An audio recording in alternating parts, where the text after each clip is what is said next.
તો કેમ છો મિત્રો? હું આશા કરું છું કે તમે બધા મજામાં હશો. હવે આજે આપણે એક નવા ચેપ્ટરની શરૂઆત કરવાના છીએ, જે ઇમ્પોર્ટન્ટ પણ છે. બરાબર?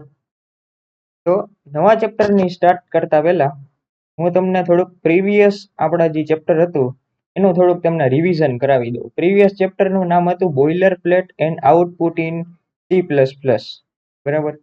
હવે તમે સ્ક્રીન ઉપર જોતા જશો. આ આપણો છે બોઇલર પ્લેટ કોડ, જે તમે પ્રીવિયસ લેક્ચરમાં જોયો જ હશે. હવે એમાં ફર્સ્ટ લાઈન છે પ્રી પ્રોસેસર ડાયરેક્ટિવ. એ મેં તમને કીધું જ હતું કે એનું કામ શું છે, IO સ્ટ્રીમનું શું કામ છે. બરાબર? આ છે નેમ સ્પેસ વાળી લાઈન. એનો પણ શું યુઝ છે સ્ટાન્ડર્ડ લાઇબ્રેરી માટે, એ પણ મેં તમને કીધું હતું. અને આપણું છે આ મેઇન ફંક્શન. બરાબર? આ થઈ ગયું આપણું રિવિઝન. હવે આપણે નેક્સ્ટ ચેપ્ટર તરફ આગળ વધીએ. નેક્સ્ટ ચેપ્ટર છે આપણું ચેપ્ટર નંબર 4, જેનું નામ છે variables, data types and input in C++. બરાબર? તો પહેલા તો આપણે ફર્સ્ટ ટોપિક છે આપણો વેરિયેબલ્સ. આપણે વેરિયેબલ સમજીએ કે ભાઈ વેરિયેબલ્સ થાય શું. બરાબર? વેરિયેબલ્સની પહેલા તો આપણે ડેફિનેશન જોઈએ કે ભાઈ વેરિયેબલ્સની ડેફિનેશન એકચ્યુઅલી છે શું.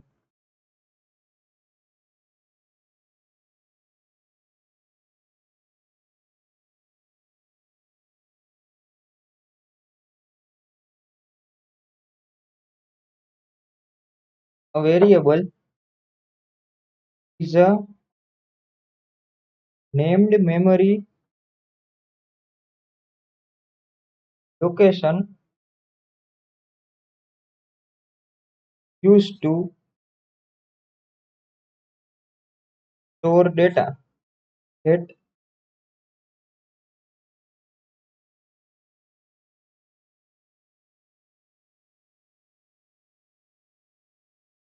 can be changed during program execution. બરાબર? આપણે તો કે ભાઈ પહેલા તો ડેફિનેશન સમજીએ કે ભાઈ ડેફિનેશન આપણે શું કહેવા માંગે છે. ડેફિનેશન કઈ કેમ કહે છે, a variable is a named memory location. બરાબર? કે ભાઈ વેરિયેબલ છે એ એક મેમરી લોકેશનમાં સ્ટોર થઈ ગયેલું હશે. એ હું તમને આગળ ડિટેલમાં સમજાવીશ. Use to store data that can be changed during program execution. એટલે આપણે જ્યારે પ્રોગ્રામ એક્ઝિક્યુટ કરતા હશી કમ્પાઇલરને ઇન્વોક કરીને, ત્યારે વેરિયેબલની કંઈક વેલ્યુ છે એ ચેન્જ થતી હશે. બરાબર? કોન્સ્ટન્ટ નહીં રહે. બરાબર? આપણે હવે એક્ઝામ્પલ તરીકે જોઈએ કે ભાઈ આ શું કહેવા માંગે છે ડેફિનેશન. ધારો કે તમારી પાસે એક રેક્ટેંગલ છે આવી રીતના. બરાબર? ગુજરાતીમાં તમે લંબચોરસ કહેતા હશો. હવે એની એક સાઈડ છે A અને એની એક સાઈડ છે B. ફોર એક્ઝામ્પલ આપણે ધારી લઈએ અત્યારે. હવે આપણે એની વેલ્યુ અત્યારે થોડીક વાર પૂરતી A ઇઝ ઇક્વલ્સ ટુ 10 અને B ઇઝ ઇક્વલ્સ ટુ 10 નહીં 5 ધારીએ. બરાબર? A ની વેલ્યુ એકની 10 છે અને B ની 5 છે. બરાબર? હવે તો કે આનું તમારે પહેલા મેથ્સમાં તમે જોઈ ગયા હશે કે ભાઈ આનું પેરીમીટર શું થાય.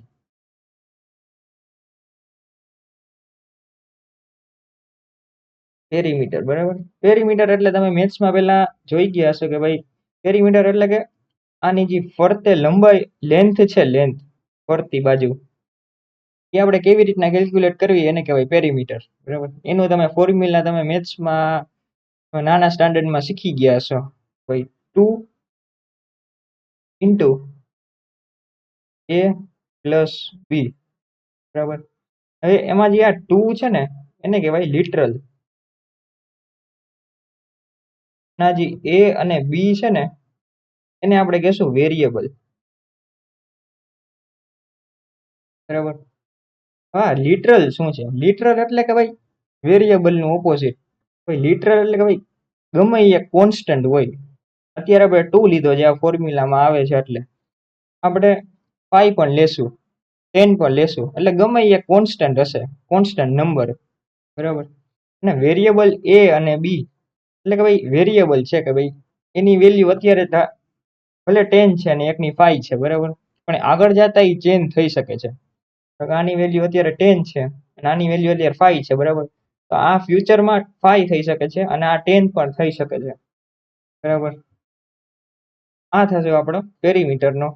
હવે આપણે એરિયા જોઈ લઈએ કે ભાઈ આપણો એરિયા હોય, એરિયા એટલે કે ભાઈ રેક્ટેંગલ છે એની અંદરનો, ત્યાં બધી અંદરનો જે એરિયા છે એ આપણે કેલ્ક્યુલેટ કરવું હોય તો આપણે કેવી રીતના કરશું? તો એની સિમ્પલ ફોર્મ્યુલા જ છે a ઇન્ટુ બી. 5 અને 10 નું બેયનું મલ્ટિપ્લિકેશન કરીએ વેરિયેબલ્સનું એટલે આપણે એરિયા મળી જશે, બરાબર.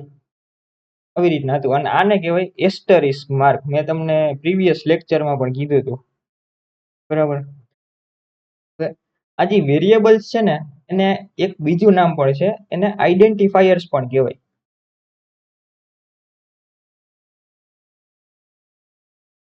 હવે આઈડેન્ટિફાયર્સ ની એક આપણે ડેફિનેશન જોઈ લઈએ કે ભાઈ આઈડેન્ટિફાયર્સ થાય શું.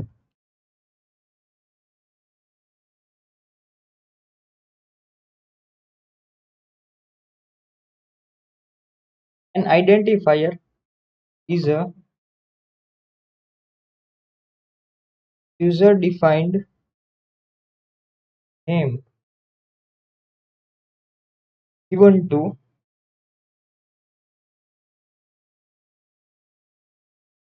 program elements such as variables, functions, classes, arrays, and objects to identify them in a program. બરાબર. આ થઈ આપણી ડેફિનેશન કે ભાઈ આઈડેન્ટિફાયર શું કહેવા માંગે છે. આઈડેન્ટિફાયર એટલે કે ભાઈ જેમાં વેરિયેબલ્સ, ફંક્શન અને ક્લાસીસ, એરેસ આ બધા જે બધા છે, આ ભલે તમને અત્યારે ખબર નહીં કે ભાઈ ફંક્શન અત્યારે ડિટેલમાં તમને શું કહેવાય, ક્લાસીસ શું છે, એરેસ શું છે, ઓબ્જેક્ટ્સ શું છે, એ હું તમને આગળના લેક્ચર્સમાં સમજાવીશ ડિટેલમાં.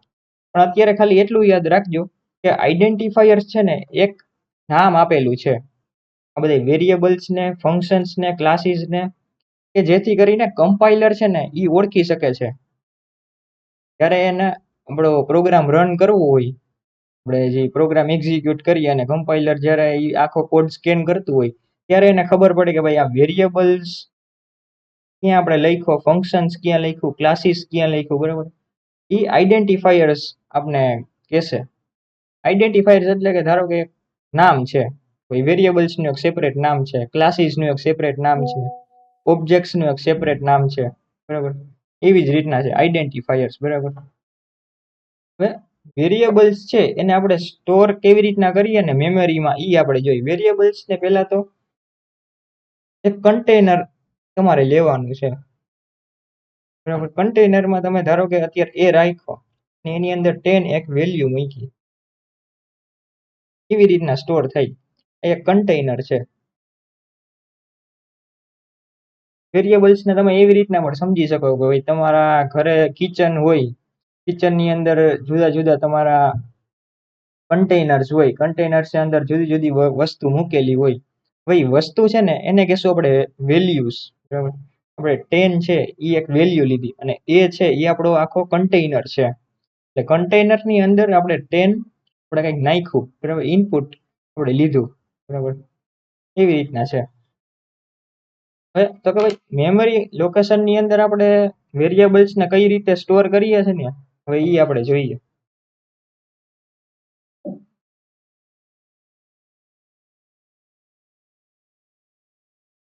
મેમરી એની અંદર કેવી રીતના સ્ટોર થાય છે?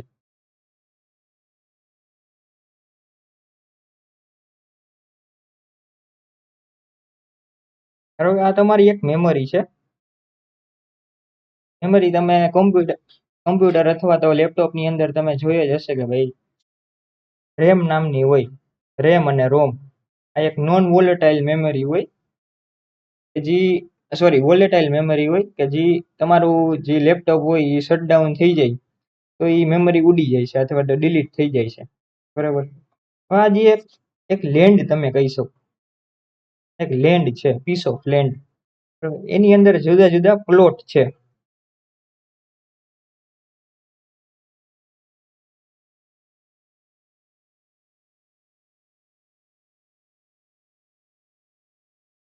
અને ખબર જ છે કે ભાઈ જમીન હોય, જમીનની ઉપર જુદા જુદા પ્લોટ હોય, બરાબર.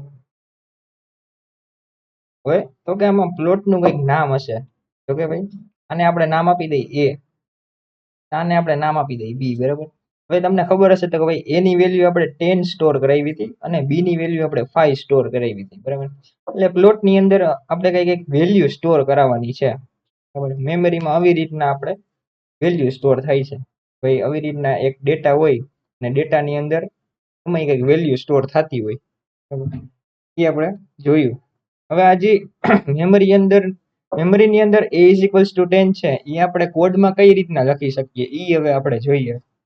ભાઈ int a is equals two 10 અને int b is equals two 5, બરાબર. હવે આવી રીતના આપણે આ સ્ટેટમેન્ટ લખીએ ને તો આવી રીતના એક મેમરી ક્રિએટ થાય, બરાબર, આપણા કોમ્પ્યુટર અથવા તો સિસ્ટમની અંદર, બરાબર. અને int b is equals two 5, તો આવી રીતના મેમરી ક્રિએટ થશે, બરાબર. આ તો તમારું વેરિયેબલ્સ કેમ મેમરીની અંદર ક્રિએટ થાય છે ને એ મેં તમને સમજાવ્યું. હવે તો કે ભાઈ આ ઇઝ ઇક્વલ્સ ટુ ની સાઇન છે એ આપણે મેથ્સ અને પ્રોગ્રામિંગ એ બેની વચ્ચેનો ડિફરન્સ શું છે ને એ બે સાઇન નો એ હવે આપણે સમજીએ. ભાઈ ઇઝ ઇક્વલ્સ ટુ ની અંદર મેથ્સમાં આપણે જોતા કે ભાઈ a is equals two b લખીએ, કોઈ a ની વેલ્યુ 10 હોય અને b ની વેલ્યુ પણ 10 હોય તો એ બે ઇક્વલ થાય ને ત્યારે આપણે ઇક્વલ્સ ટુ ની સાઇન લખીએ, બરાબર. પણ પ્રોગ્રામિંગ ની અંદર એવું નથી. પ્રોગ્રામિંગ ની અંદર કેવું છે,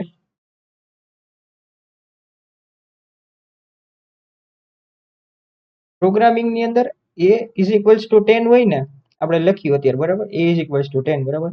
તો હવે આ બે ઇક્વલ નથી, a અને 10 ઇક્વલ નથી, બરાબર. એ એવું નથી કહેતું, પણ એ એવું કહે છે કે ભાઈ 10 છે એ એની અંદર સ્ટોર કરાવો, બરાબર. જે 10 ની જે વેલ્યુ છે એ એની અંદર સ્ટોર કરાવો. b ઇઝ ઇક્વલ્સ ટુ 5 છે, એ 5 છે એ b ની અંદર સ્ટોર કરાવો, બરાબર.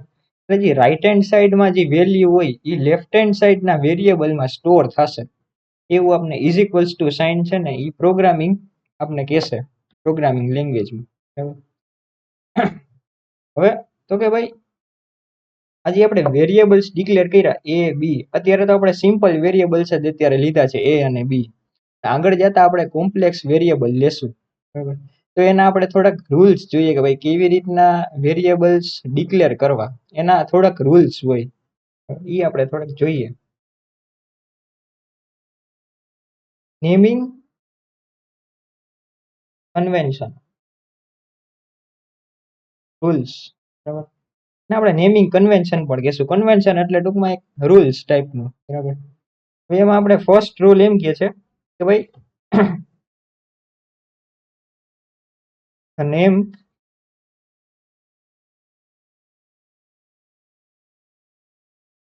should start with an underscore or a letter, બરાબર. હા, ફર્સ્ટ રૂલ શું કહે છે ને એ આપણે થોડુંક સમજીએ કે ભાઈ ફર્સ્ટ રૂલ શું કહેવા માંગે છે. Name should start with an underscore, એટલે એ આ જે વેરિયેબલ નું નામ છે એ અંડરસ્કોર થી ચાલુ થવો જોઈએ, આ તો ભાઈ કોઈક લેટર થી સ્ટાર્ટ થવો જોઈએ, બરાબર. આપણે એક્ઝામ્પલ લઈ લો એટલે તમને વધારે ક્લિયર થાય, બરાબર. આ મેં લખ્યું મારું નામ દીપ, બરાબર. પેલા તો અંડરસ્કોર થી સ્ટાર્ટ થાય છે, બરાબર. અંડરસ્કોર થી સ્ટાર્ટ થઈ છે એટલે આ વેલિડ વેરિયેબલ નેમ છે, એને આપણે એમ કહી શકીએ. આપણે બીજું નામ લઈએ પટેલ, બરાબર. હવે આ એક લેટર થી સ્ટાર્ટ થઈ છે, અપર કેસ કે લોઅર કેસ એ મેટર નથી કરતું, એક લેટર થી સ્ટાર્ટ થવું જરૂરી છે, એટલે આ એક વેલિડ વેરિયેબલ નેમ છે, બરાબર. પણ જો કોઈ ડિજિટ થી સ્ટાર્ટ થશે તો ભાઈ આવી રીતના છે દીપ એમ, તો હવે સૌથી પહેલા અહીંયા આવ્યું ડિજિટ, તો ડિજિટ ઈ તમે એન્ટર કરશો કોઈ પણ વેરિયેબલ નામ તો એમાં એરર દેખાડશે કમ્પાઇલર, તમને કમ્પાઇલ કરશો ત્યારે, બરાબર. તો ઈ આપણે પાસે વેલિડ નથી આ. જો, આ તો આપણો ફર્સ્ટ રૂલ. હવે આપણે સેકન્ડ રૂલમાં જઈએ. સેકન્ડ રૂલ કઈ કેમ કહેવા માંગે છે કે ભાઈ તો name can only contain uppercase and lowercase letters digits from 0 to 9 and underscores. બરાબર. હવે આ રૂલ આપણે શું કહે છે ને એ આપણે થોડોક સમજીએ કે ભાઈ આ રૂલ શું કહેવા માંગે છે. હવે આ રૂલ કહેવા માંગે છે કે ભાઈ ગમે તે વેરિયેબલ નું નેમ હોય એમાં કાં તો અપર કેસ લેટર હશે અને કાં તો લોઅર કેસ લેટર હશે તો એ વેરિયેબલ નું નામ વેલિડ ગણાશે. બરાબર. અને કાં તો એમાં ડિજિટ્સ હશે. ડિજિટ તો કે ભાઈ ક્યાં ડિજિટ હશે? ડિજિટ હોય પણ ક્યાં? કાં તો વચ્ચે હશે અને કાં તો લાસ્ટમાં હશે. ફર્સ્ટ એટલે પેલા હશે ને વેરિયેબલની નેમની પેલા તો એ ઇનવેલિડ ગણાશે. બરાબર. અને અંડરસ્કોર આવે કોઈ પણ બે વેરિયેબલ હોય એ બેની વચ્ચે અંડરસ્કોર ટૂંકમાં સ્પેસ ની બદલે આપણે અંડરસ્કોર લખીએ તો ચાલે.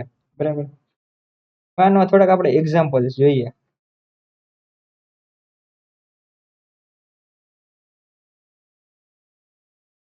આ જોઈ લ્યો મેં મારું નામ લખ્યું છે એમાં વચ્ચે સ્પેસ છે પણ સ્પેસ નથી, એક અંડરસ્કોર છે. અંડરસ્કોર હોય બે નેમ ની વચ્ચે તો એ વેલિડ વેરિયેબલ નેમ છે. બરાબર. હવે ભાઈ if for રીંગણ આમાં ડિજિટ આવ્યું પણ ડિજિટ ક્યાં છે જુઓ વચ્ચે છે. લાસ્ટમાં 4 લખ્યો ને તો પણ ઈ ચાલે પણ પેલા નો હોવું જોઈએ 4 હે ને ઈ. બરાબર. અને અપર કેસ કે લોઅર કેસ ગમે તે વર્ડ હોય ઈ ચાલે. આવી રીતના upper case lower case word હોય તો આ વેલિડ વેરિયેબલ નેમ છે. આમાં કોઈ તમને કહી ન શકે ભાઈ આ નો હાલે. એરર નહીં આવે તમારા કોડમાં. બરાબર. એનો જે થર્ડ રૂલ છે ને એ કઈક એવું કહેવા માંગે છે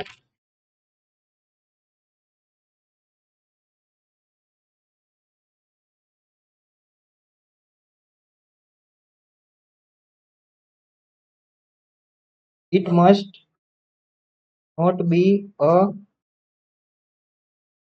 keyword. અથવા તો આપણે કહી શકીએ કે ભાઈ reserved word.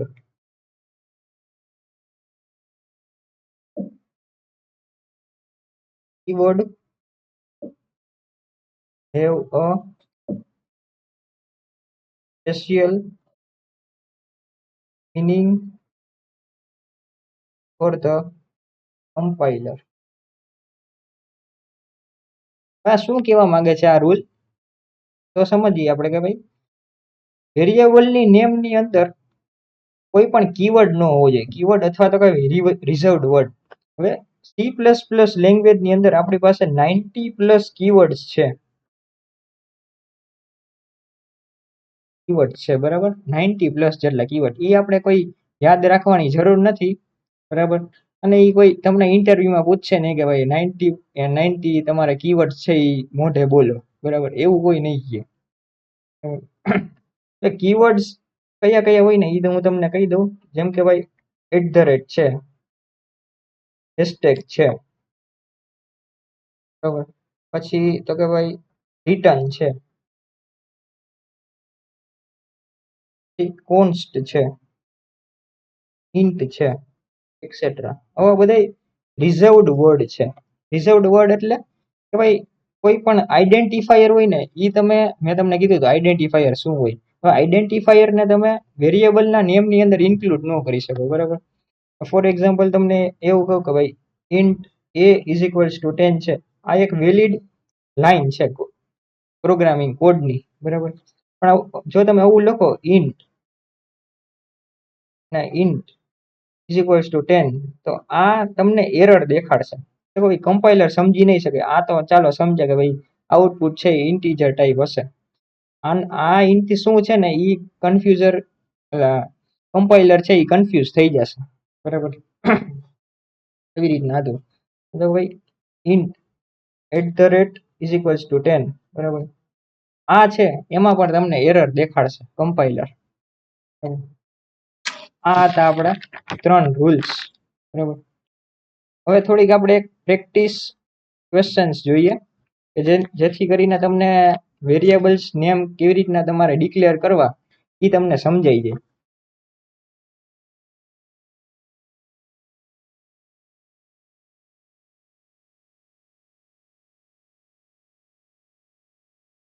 કેવી રીતના છે કઈ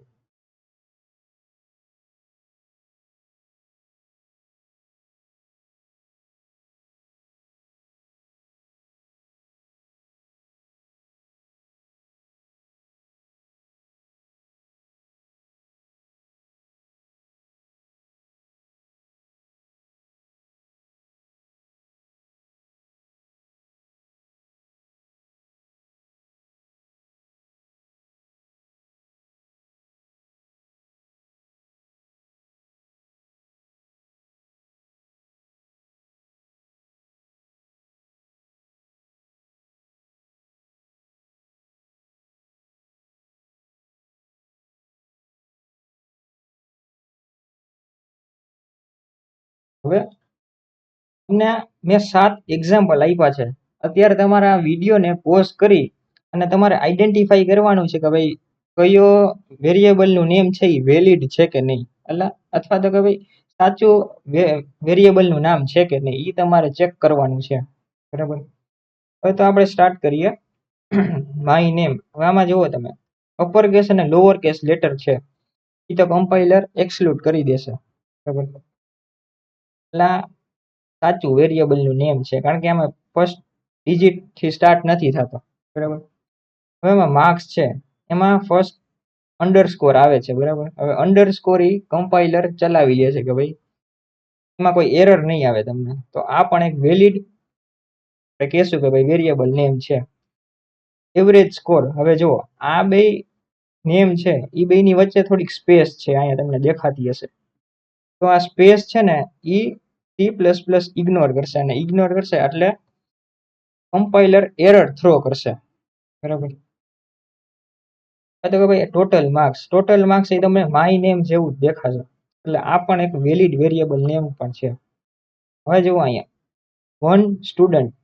હવે મેં તમને કીધું કે ભાઈ વેરિયેબલની પહેલા ડિજિટ હશે તો એ કમ્પાઇલર એરર થ્રો કરશે, એટલે આ એક વેલિડ વેરિયેબલ નેમ નથી, બરાબર. student_1, બરાબર. હવે અંડરસ્કોર પણ આવ્યું અને ડિજિટ પણ લાસ્ટમાં છે. ફર્સ્ટમાં હોત 1 તો એ નો ચાલે, બરાબર. પણ અત્યારે લાસ્ટમાં છે તો એ અત્યારે ચાલશે, વાંધો નહીં આવે, બરાબર. અને આ જો હવે મેં તમને કીધું હતું કે ભાઈ રિઝર્વડ વર્ડ એટલે એમ્પરસેન્ટ આવી ગયા વચ્ચે, એટલે અપર કેસ અથવા તો લોઅર કેસ લેટર સિવાય ગમે તે કઈ હોય સિમ્બોલ તો એ કમ્પાઇલર છે ને એરર થ્રો કરશે, બરાબર. આપણો કોડ વચ્ચેથી અટકી જશે, એટલે આ એક વેલિડ વેરિયેબલ નેમ નથી, બરાબર. આ થઈ ગઈ આપણી થોડીક એક્સરસાઇઝ, બરાબર. હવે આપણે જોવાના છે ડેટા ટાઈપ્સ. આપણા નેક્સ્ટ ટોપિકની આપણે તરફ આગળ વધીએ.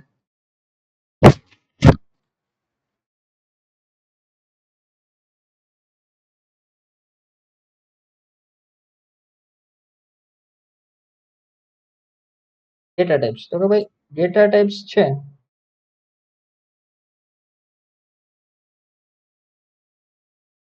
એ બે પ્રકારના હોય. એક તો આવે પ્રિમિટિવ ડેટા ટાઈપ અને એક તો આવે નોન પ્રિમિટિવ ડેટા ટાઈપ, બરાબર. પ્રિમિટિવમાં કયા કયા આવે ને એ આપણે પેલા જોઈ લઈએ. પેલા તો આવે ઇન્ટીજર ડેટા ટાઈપ, એ આપણે જોઈ જ લીધી છે. આવી રીતના આપણે કઈક ઇન્ટ લખી છે, બરાબર. આપણે પેલા એક્ઝામ્પલમાં જોયું કે ભાઈ ઇન્ટ a = 10, બરાબર. હવે ઇન્ટીજર ડેટા ટાઈપ છે એ 4 બાઇટ્સ નો યુઝ કરે છે, બરાબર. હવે બાઇટ શું છે ને એ હું તમને સમજાવી દઉં. એક બાઇટ હોય ને એ 8 બિટ્સ નો યુઝ કરે. હવે બિટ્સ શું છે ને એ હું તમને સમજાવી દઉં. આપણા કોમ્પ્યુટરમાં અથવા તો આપણી સિસ્ટમમાં આવી રીતના 8 બીટ હોય, આ તમને બહુ ખાસ ડિટેલમાં કોઈ તમને પૂછશે નહીં, પણ આ તો હું તમને એઝ અ ઇન્ફોર્મેશન તમને સમજાવી દઉં, બરાબર. 8 બિટ્સ આપણી કમ્પ્યુટર સિસ્ટમની અંદર સ્ટોર થઈ ગયેલી હોય ઓટોમેટિકલી.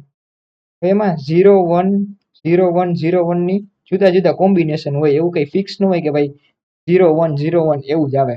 ફિક્સ કોમ્બિનેશન ન હોય, ગમે એ રીતના સ્ટોર થઈ શકે છે, બરાબર. એટલે એક બાઇટની અંદર આવી રીતના 8 બીટ સ્ટોર થઈ ગયેલા હોય છે.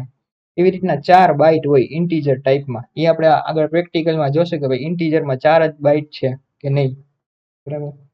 4 બાઇટ છે અને એમાં 8 બીટ ઇન્ક્લુડ થઈ જાય, ટોટલ આપણી પાસે કેટલા બીટ થઈ? તો ભાઈ આપણી પાસે 32 બીટ્સ થાય. આ એક ઇન્ફોર્મેશન માટે જરૂરી છે, પણ આ તમને કોઈ આગળ પૂછશે ને ઇન્ટરવ્યુઅર કે કોઈ, ઇન્ટીજર છે, બરાબર. હવે તો કે ભાઈ કેરેક્ટર ડેટા ટાઈપ આવે ને આપણે કેર સિમ્બોલ થી આપણે શો કરશું, અને આની એક જ બાઇટ ઇન્ક્લુડ થઈ જાય, એટલે એમાં 8 બીટ્સ જ હશે, બરાબર. કેરેક્ટર ડેટા ટાઈપનું આપણે એક્ઝામ્પલ જોઈએ કે ભાઈ char a is equals to e, બરાબર. આ એક જ લેટર છે ને એ સ્ટોર કરશે, ગમે એ કોઈક એક લેટર જ સ્ટોર કરશે. એ કેપિટલ હોય કે ભાઈ સ્મોલમાં હોય એ કઈ મેટર નથી કરતું, બરાબર. હવે આવે છે બુલિયન ડેટા ટાઈપ. એનો કીવર્ડ છે બુલ, બરાબર. આ પણ એક જ બાઇટ સ્ટોર કરશે. બુલિયન ડેટા ટાઈપ છે ને એ કાં તો ટ્રુ રિટર્ન કરશે કાં તો ફોલ્સ રિટર્ન કરશે. એ આપણે આગળ એક્ઝામ્પલમાં જોશું, બરાબર.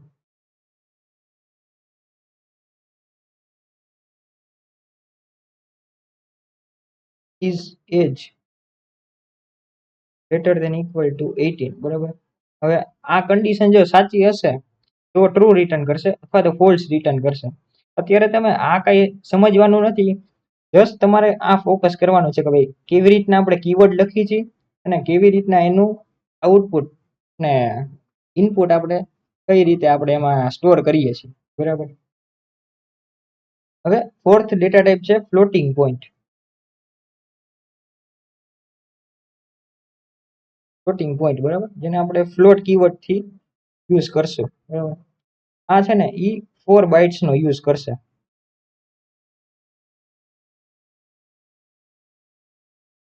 અને ફિફ્થ છે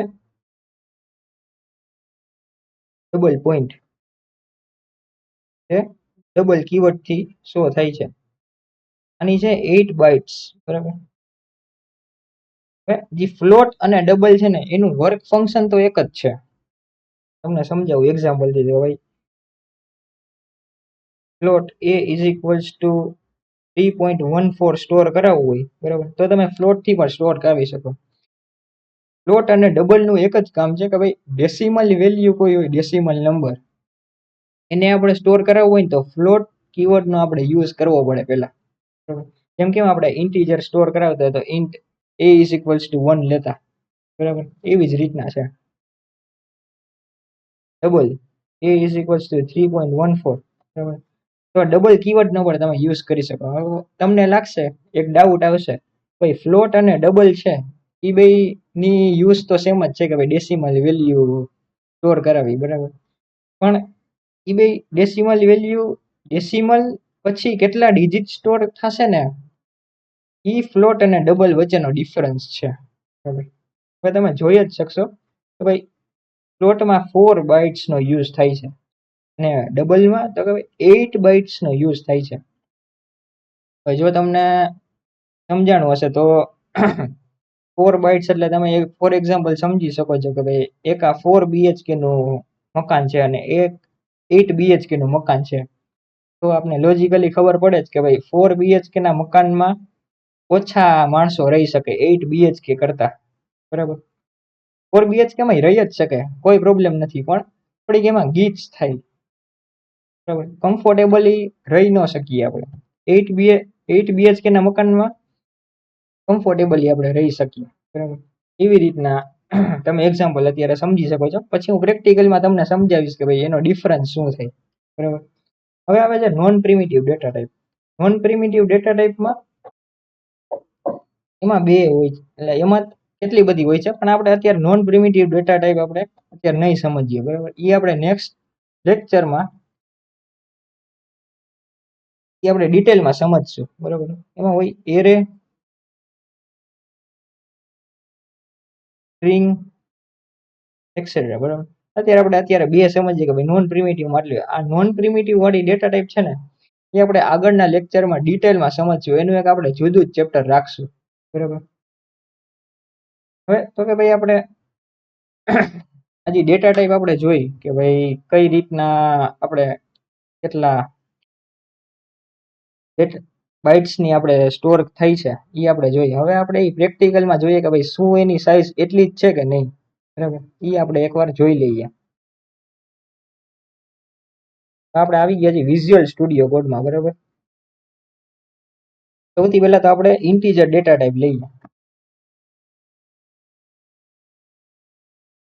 int is equals to 5 આપણે ફોર એક્ઝામ્પલ સ્ટોર કરાવીએ, બરાબર. પછી કેરેક્ટર આપણે લઈએ.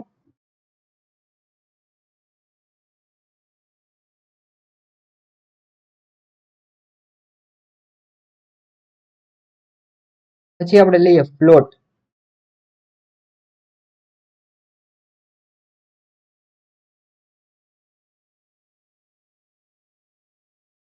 પછી આપણે લઈએ ડબલ.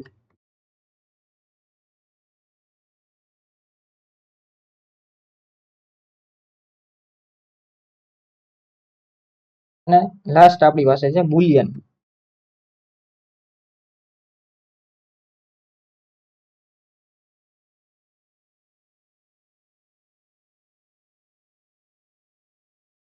હવે આ બધાને આપણે સી આઉટ આપણે કરશું તો એની વેલ્યુ આપણે 5 મળશે, ch ની વેલ્યુ d મળશે, f ની વેલ્યુ આ મળશે અને d ની વેલ્યુ આ મળશે. એ તો આપણે ખબર જ છે કે ભાઈ C out a ch f અને d કરશું તો આપણે વેલ્યુ શું મળશે આઉટપુટમાં, બરાબર.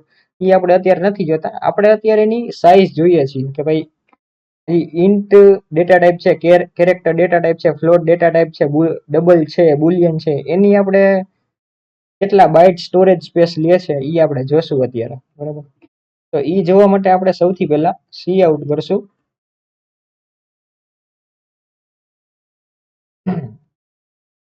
Size of A and line, બરાબર. તો એવી જ રીતના આપણે બધાની ચેક કરશું. એ છે પછી ch છે,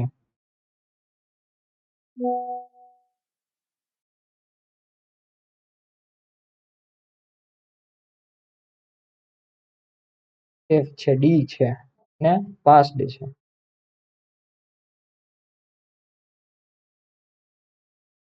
બરાબર.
બરાબર આવી રીતના આવે.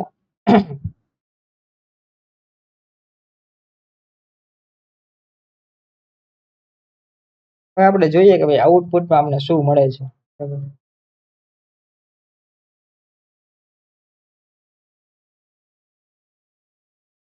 આ જોઈ લ્યો. હવે size of int data type એ આપણી પાસે આવી ગઈ 4 બાઇટ્સ. આ બધી છે એ બાઇટમાં છે, બરાબર. હવે કેરેક્ટરની છે એને 1 બાઇટ છે, એ મેં તમને પહેલા કીધું હતું. ફ્લોટની છે એ 4 બાઇટ્સ છે, બરાબર. ડબલ ની છે એ 8 બાઇટ્સ છે અને બુલિયન ની છે એ 1 બાઇટ છે. બરાબર. હવે તો કે ભાઈ ફ્લોટ અને ડબલ વચ્ચેનો ડિફરન્સ આપણે જોઈએ કે ભાઈ ડિફરન્સ શું છે ને એ આપણે ઇન્ટ અને બુલ અને કેરેક્ટરને આપણે ડિલીટ કરી દઈએ.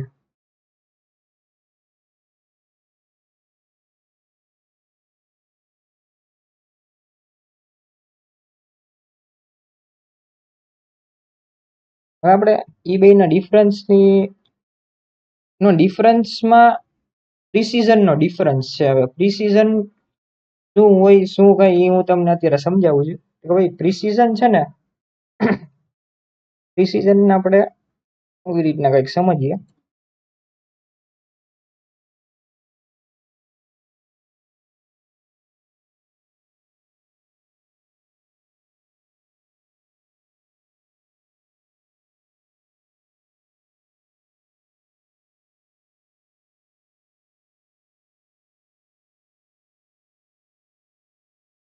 તો 12 નો અત્યારે રાખીએ પ્રિસિઝન.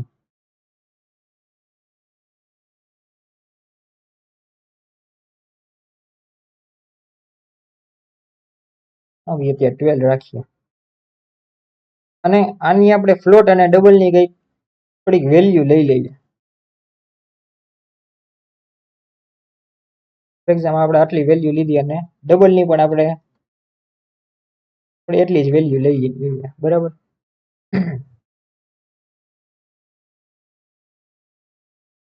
હવે આ જે સેટ પ્રિસિઝન છે એ આઈઓસ્ટ્રીમ નામની લાઇબ્રેરીમાં ઇન્ક્લુડ નથી, એટલે એની માટે આપણે બીજી એક લાઇબ્રેરી ઇન્ક્લુડ કરાવવી પડશે, આયનમેન ઈપ નામની. બરાબર. આ એક આપણે લાઇબ્રેરી આપણે ઇન્ક્લુડ કરાવી જેથી કરીને આપણું આ જે ફંક્શન છે એ આપણે યુઝ થાય. બરાબર. આ જે સેટ પ્રિસિઝન ફંક્શન શું છે, શું વર્ક કરે છે એ અત્યારે તમારે કઈ જાણવાની જરૂર નથી.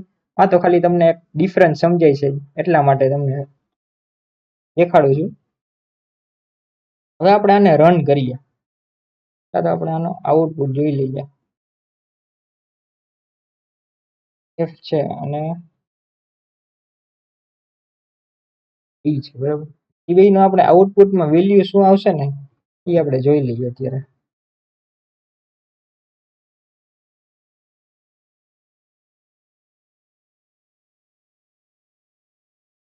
હવે તમે જોશો કે ભાઈ ફ્લોટ ની અંદર છે 3.14254 ઈ 1 1 સુધી જાય છે. બરાબર. 142548648 પછી જો 48 પછી આ કઈક વેલ્યુ બદલાઈ જાય છે 5611. એટલે આપણે કેટલા ડિજિટ મળે 1 2 3 4 5 6. બરાબર. એટલે એનો એક ફિક્સ ડિજિટ હોય છે. 6 ડિજિટ સુધી તે આપણે જે ઇનપુટમાં જે વેલ્યુ આપણે રાખી હોય એ સાચી પ્રિન્ટ કરાવે. પછી જો આ બધી મેચ નહીં થાય આ બધા વેરિયેબલ્સ પછીથી. બરાબર. એટલે એ ગાર્બેજ વેલ્યુ સ્ટોર કરાવશે. બરાબર. અને ડબલમાં તો કે ભાઈ એવું નથી, એનું પ્રિસિઝન છે ને એ ફ્લોટ કરતા થોડુંક વધારે છે. બરાબર. આમાં તમે જોશો કે ભાઈ 444 સુધી એને સાચું પ્રિન્ટ કરાવ્યું. બરાબર. એટલું એની તમે ડિજિટ્સ જોશો ડેસિમલ પછીની તો 1 2 3 4 5 6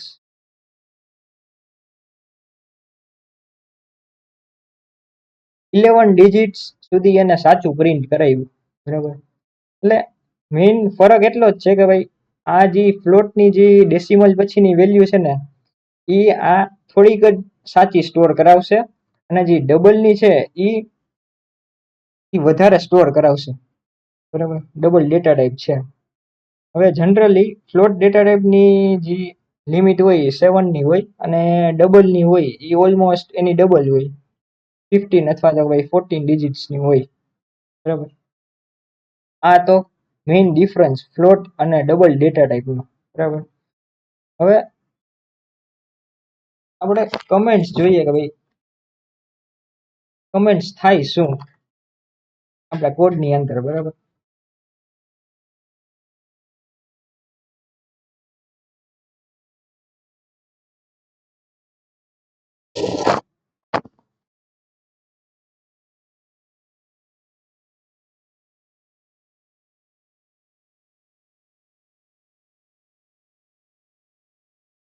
comments in C plus plus, બરાબર.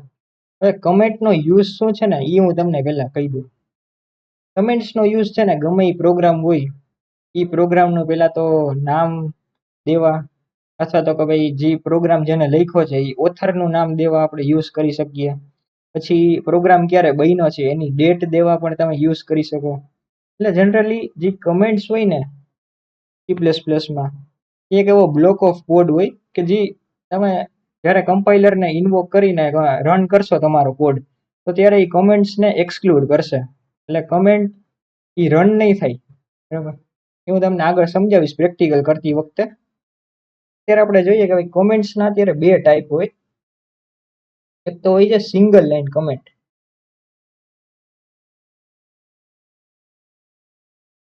સિંગલ લાઈન કમેન્ટ કંઈક બે સ્લેશ વાળા સિમ્બોલથી દર્શાવવામાં આવે છે, બરાબર.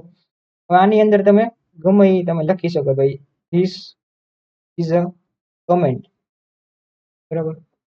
અને બીજું હોય છે કે ભાઈ multi line comment.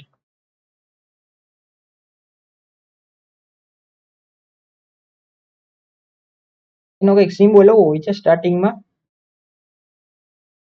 This is a comment. આવી રીતના તમારે એકથી વધારે લાઈનમાં કમેન્ટ તમારે રાખવી હોય તો આવી રીતના એ બેનો સિમ્બોલ તમારે યુઝ કરવાનો થશે, બરાબર. હવે આ જો તમને ન સમજાતું હોય કે ભાઈ એસ્ટરિસ્ક માર્ક છે આ, તો એસ્ટરિસ્ક માર્ક સ્લેશની પહેલા કરવો કે પછી, એ મને પણ પહેલા ડાઉટ હતો. મને પહેલા ન સમજાતું કે ભાઈ એસ્ટરિસ્ક માર્ક આ સ્લેશ પહેલા યુઝ કરવો કે સ્લેશ પછી. તો તમારે ખાલી એટલું સિમ્પલ યાદ રાખવાનું છે. એની એક થોડીક તમને ટ્રીક કહી દઉં કે એસ્ટરિસ્ક માર્ક છે ને એ ત્યારે જ આવશે કે જ્યારે તમારી કમેન્ટ સ્ટાર્ટ થશે. અને એસ્ટરિસ્ક માર્ક તમે એટલું ધ્યાન રાખો કે ભાઈ તમે જે કોમેન્ટ લખશો એ બેની અંદર જ આવશે, ક્યાંય બહાર નહીં હોય એસ્ટરિસ્ક માર્ક, બરાબર. એટલું ધ્યાન રાખજો. આનાથી તમને ખબર પડશે કે ભાઈ એસ્ટરિસ્ક માર્ક તમારે ક્યાં રાખવો સ્ટાર્ટિંગમાં, બરાબર. હવે આપણે આ પ્રેક્ટિકલ કરીને સમજીએ કે ભાઈ કમેન્ટ્સનો કઈ રીતે યુઝ થાય અને કેવી રીતના એક્ઝિક્યુશનમાં પણ યુઝ થાય છે.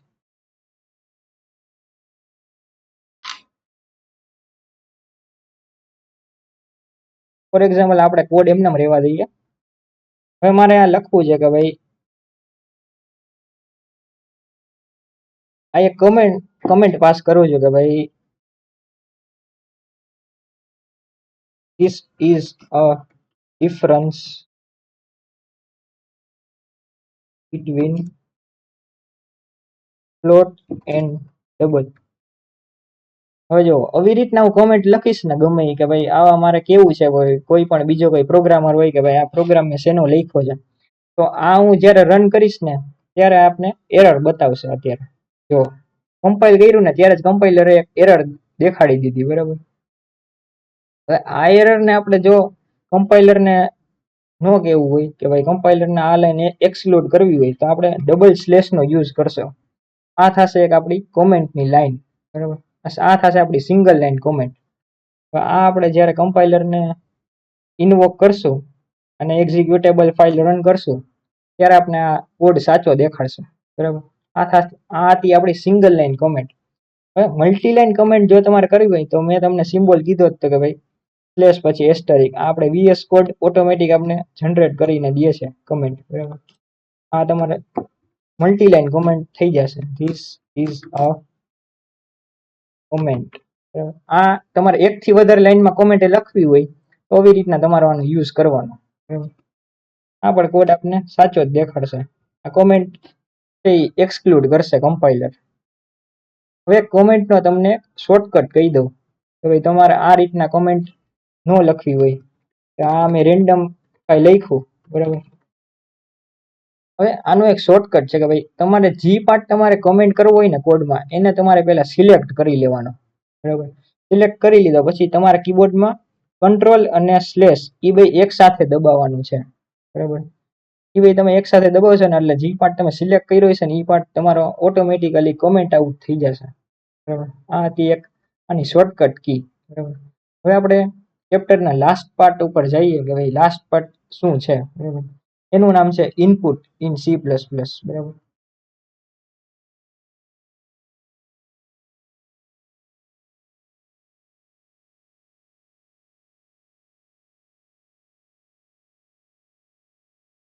ઇનપુટ ઇન C++, બરાબર. હવે આપણે પેલા ઇનપુટ ની વાત કરતા પહેલા આપણે આઉટપુટ ની થોડીક ચર્ચા કરીએ. આપણે ઇનપુટ એટલે કે ભાઈ કોઈ યુઝર છે એ કોઈ ગમે એ વેલ્યુ છે ને એ કમ્પ્યુટર સિસ્ટમને એઝ અ ઇનપુટ દેશે. તો કે ભાઈ કેવી રીતના, ભાઈ ઇનપુટ આ વેલ્યુ છે એમાં થોડો કંઈક કોડ આપણે આપી અને આપણે કંઈક આઉટપુટ મળે. હવે આઉટપુટ આપણે શેનાથી મળે છે એ આપણે ખબર જ છે કે ભાઈ સી આઉટ નામનું એક ઓબ્જેક્ટ છે, બરાબર. એનાથી આપણે મળે છે આપણું આઉટપુટ, બરાબર. એવી જ રીતના સી ઇન નામનું પણ એક ઓબ્જેક્ટ આપણે યુઝ કરશું યુઝર પાસેથી ગમે એ કોઈક વેલ્યુ દેવા માટે. ના કોડ છે ને એને આપણે કોમ્પ્યુટેશન સ્ટેજ પર કહેશું. આની કોઈ આપણે જરૂર નથી, પણ આ તો જસ્ટ એઝ અ એક્ઝામ્પલ તરીકે તમને કીધું કે ભાઈ ફોર યોર નોલેજ, બરાબર. હવે સી ઇન છે ને, આપણે પેલા તમને મેં એક્ઝામ્પલ કીધું હતું કે ભાઈ int a is equals two 10, બરાબર. હવે a ઇઝ ઇક્વલ્સ ટુ 10 ની જગ્યાએ તમારે a ઇઝ ઇક્વલ્સ ટુ 50 અથવા તો કોઈ રેન્ડમ વેલ્યુ લેવી હોય જે તમે કોડમાં નહીં લખો, પણ જ્યારે કમ્પાઇલેશન થતું હોય છે ને ત્યારે તમે યુઝર પાસેથી તમે ઇનપુટ કરાવશો, બરાબર. એ કેવી રીતના કરવું ને હવે એ આપણે જોઈએ. એનો એક કોડ હોય છે ઇન્ટ એજ, આપણે એક એજ વેરિયેબલ ડિફાઇન કર્યો, બરાબર. સી આઉટ આપણે કમ્પાઇલર દ્વારા રન કરીને કીધું કે ભાઈ એજની જે એજ આપણે એન્ટર કરાવો યુઝર પાસેથી, બરાબર. સી ઇન આપણે કરી દઈએ એજ, બરાબર. હવે જો સી આઉટ લખતા એવી જ રીતના સી ઇન લખવાનું છે, બરાબર. પણ ફેર ક્યાં પડશે તો કે ભાઈ ફેર છે ને ઓપરેટરમાં પડશે. આઉટપુટમાં આપણે લેસ ધેન ઓપરેટરનો યુઝ કરતા, સી ઇનમાં આપણે ગ્રેટર ધેન નો યુઝ કરશું, બરાબર. આપણે પ્રેક્ટિકલમાં જોઈએ કે ભાઈ પ્રેક્ટિકલમાં આનો યુઝ કેવી રીતના થાય છે. પ્રેક્ટિકલમાં તમારે હું તમને સમજાવીશ ને તો તમને વધારે સમજાશે થિયરી કરતા.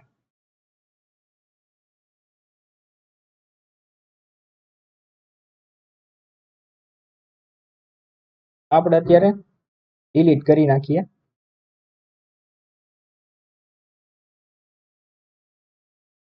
હવે તો કે આપણે જે એક્ઝામ્પલ લીધું એ જ આપણે અત્યારે કન્સિડર કરીએ. ઇન્ટ એજ, બરાબર.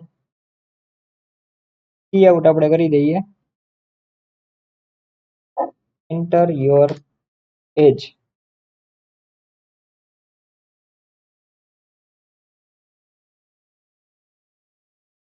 પછી તો કે આપણે સીન કરવાનું છે યુઝર પાસેથી. સીન શું કરવાનું છે કે ભાઈ વેરિયેબલનું તમારે અહીંયા નામ સ્ટોર કરવાનું છે. જે વેરિયેબલમાં તમારે વેલ્યુ સ્ટોર કરાવી હોય એ વેરિયેબલને તમારે લખવાનું છે, બરાબર. ટર્મિનલને એકવાર આપણે ક્લિયર કરીને આપણે લખીએ, બરાબર. એન્ટર યોર એજ, બરાબર.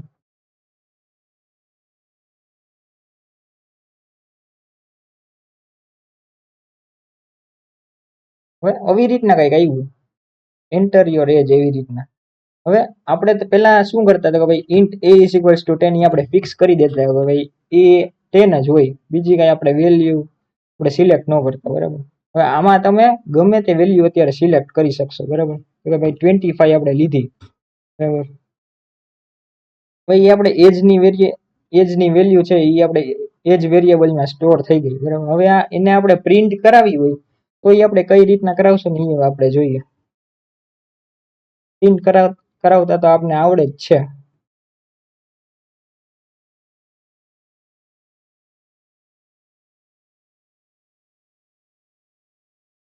એજ વેરિયેબલ ને આપણે કહેશું, બરાબર.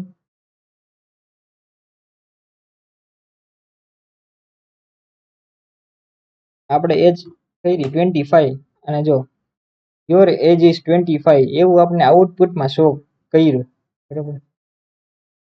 આ તો સ્ટીન ફંક્શન અથવા તો કે ભાઈ ઓબ્જેક્ટ નો યુઝ હતો સ્ટીન માટે, બરાબર. હવે આજે આપણે આટલું રાખીએ, બરાબર. ઇનપુટ સુધીનું અત્યારે રાખ્યું છે. હવે નેક્સ્ટ લેક્ચરમાં આપણે ઓપરેટર્સ અને એના ટાઈપ્સ વિશે આપણે ડિસ્કસ કરશું, બરાબર. હવે જો આજનો વિડીયો તમને બિલકુલ સમજાઈ ગયું હોય સરખી રીતના તો કમેન્ટ કરી દેજો કે ભાઈ આઈ હેવ અન્ડરસ્ટુડ, બરાબર.